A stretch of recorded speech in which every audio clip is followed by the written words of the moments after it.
ہو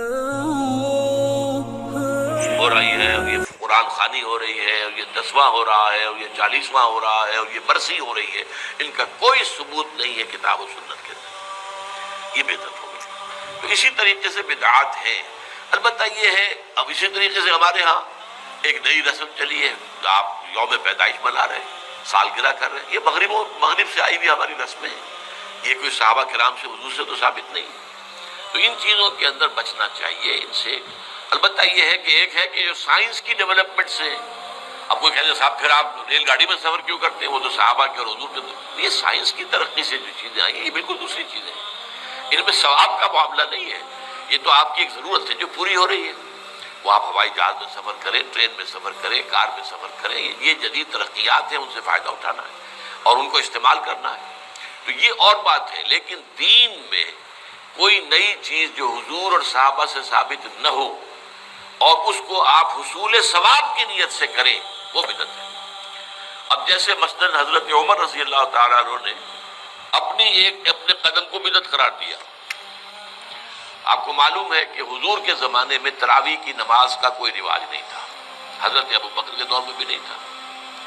بلکہ یہ تھا کہ رات کو نماز نوافل ادا کرو اپنے اپنے طور پر،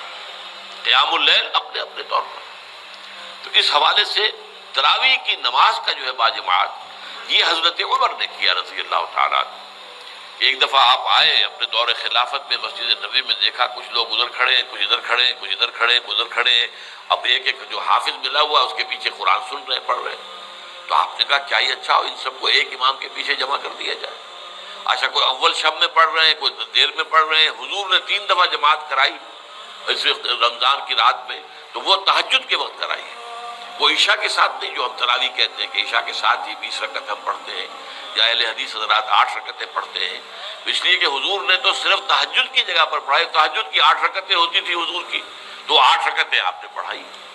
لیکن یہ ہے کہ پھر حضرت عمر نے یہ فیصلہ کیا کہ اس طرح کر دیا جائے، اور اس کے بعد یہ ہوا کہ ایک امام ہے، سب لوگ سن رہے ہیں۔ اس کے بعد ایک دن کہیں آئے حضرت عمر، داخل ہوئے، دیکھا کہ ایک امام کے پیچھے پوری مسجد بھری ہوئی ہے، جماعت ہے، ہو رہی ہے، اور آپ نے کہا نعم البدعۃ ھذہ، یہ ایک اچھی بدعت ہے جو ہم نے شروع کی ہے۔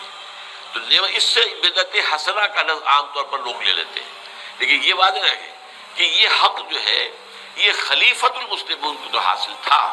یہ نہیں ہے کہ ہر شخص اس طرح کی نئی بدعت ایجاد کر دے اور کہے یہ بھی اچھی بدعت ہے، بدعت حسنہ ہے۔ اگر ہم اذان سے پہلے یہ پڑھ دیتے ہیں، درود پڑھ دیتے ہیں، تو کیا برائی ہے اس میں؟